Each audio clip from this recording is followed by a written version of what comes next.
Del Evangelio de Mateo.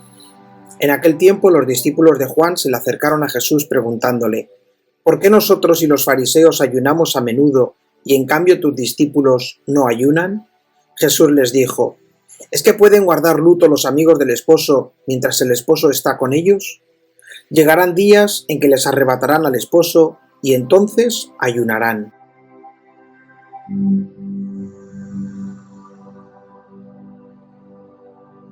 Los discípulos de Juan se acercan a Jesús con una pregunta muy concreta: ¿por qué nosotros y los fariseos ayunamos a menudo y en cambio tus discípulos no ayunan?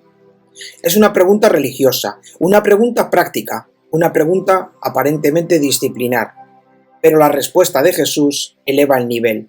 No habla primero de normas, sino de identidad. Jesús responde con una imagen nupcial. ¿Es que pueden guardar luto los amigos del esposo mientras el esposo está con ellos? Aquí está la clave.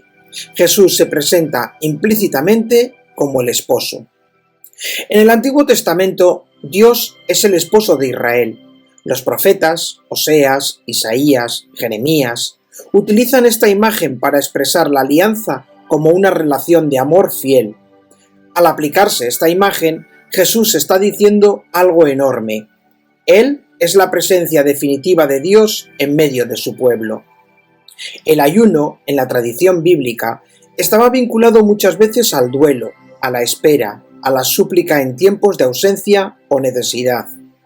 Pero cuando el esposo está presente, el clima es otro. Es tiempo de alegría. La presencia de Cristo cambia el sentido de las prácticas religiosas. Este texto nos recuerda algo esencial. El cristianismo no comienza como una práctica, sino con un encuentro. No es primero ayunar, no es primero cumplir, no es primero observar. Lo primero es reconocer que el esposo está. La fe no es una ética sin más, es una relación. Y las prácticas, ayuno, oración, limosna, solo tienen sentido si brotan de esa relación viva con Cristo. Si no, se vacían. La pregunta implícita para nosotros es clara: ¿vivimos la fe como relación o como mera costumbre religiosa? Jesús añade algo que introduce un cambio de tono. Llegará un día en que les arrebatarán al esposo.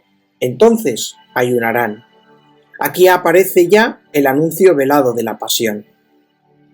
Habrá un tiempo de ausencia visible, habrá un momento de dolor, y entonces el ayuno tendrá sentido. La Iglesia vive en esa tensión.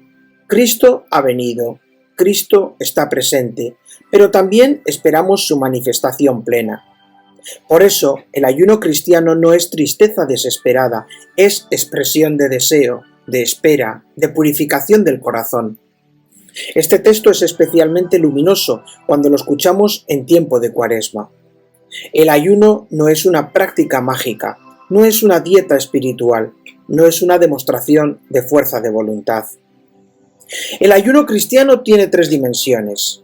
Dimensión relacional: ayunamos porque deseamos más profundamente al esposo. El ayuno ensancha el corazón. Dimensión purificadora: nos ayuda a liberarnos de dependencias que nos esclavizan. Y dimensión solidaria: nos recuerda que no vivimos aislados y que otros carecen de lo necesario. Pero si el ayuno no nace del amor a Cristo, se convierte en formalismo. Este pasaje también nos habla de alegría, y esto es importante. La fe no es luto permanente. La fe no es severidad constante. La fe es alegría por la presencia de Dios. El cristiano no vive en permanente Viernes Santo, vive orientado hacia la Pascua. Incluso en la penitencia cuaresmal, el tono profundo es la esperanza, porque el esposo ha venido y no nos ha abandonado. Podemos preguntarnos hoy: ¿qué lugar ocupa Cristo en mi vida real? ¿Es para mí una figura lejana o una presencia viva? ¿Mis prácticas religiosas brotan del amor o del hábito? Tal vez este Evangelio nos invite a revisar el sentido de lo que hacemos. Ayunar, sí. Orar, sí. Practicar la caridad, sí. Pero siempre desde la conciencia de que somos invitados a una relación de amor. Este texto también tiene una dimensión eclesial profunda. La Iglesia se comprende a sí misma como esposa de Cristo. No somos simplemente una organización religiosa, somos comunidad llamada a vivir una alianza.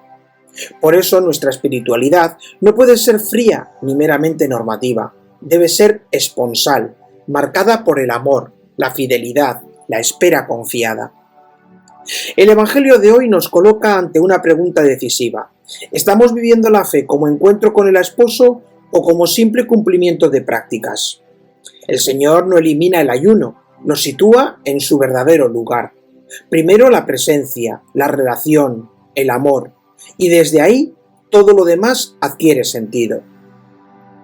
Que esta Cuaresma, o este tiempo que estamos viviendo, no sea simplemente un conjunto de actos religiosos, sino un crecimiento real en nuestra unión con Cristo, porque donde está el esposo, allí hay alegría, y cuando aprendemos a desearlo más profundamente, incluso el ayuno se convierte en esperanza.